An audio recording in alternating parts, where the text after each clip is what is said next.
Tena nasikana vitany amin'ny master imo le izy hoe to dia nareo manao ny taratasy rehetrarehetra dia tonga dia mandray efa misy titre zay afa ihany tia dia manatona professionnel dia milamin-tsaina ianao vita amin'ny paiement dia milamin-tsaina manana tany.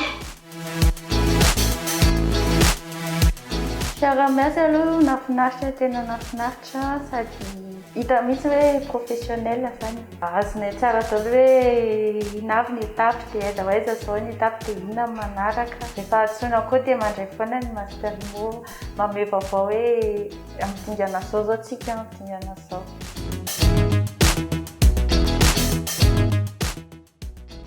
Tena nanamarika anao maro zany izy ny antso hoe efa mivoaka le titre, efa mivoaka ny bokinao dia mahazo mandalo amin'izay satria juillet ny vita ny paiement anay dia zao décembre dia efa azo le titre dia izay nefa ny fanarana hoe 1 an dia nisy zany tena hoe moins d'1 an 6 mois zany satria juillet zao tika début décembre bravo be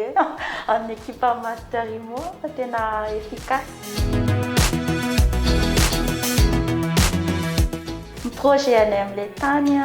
dia hanamboarana tranonay, trano fonenana.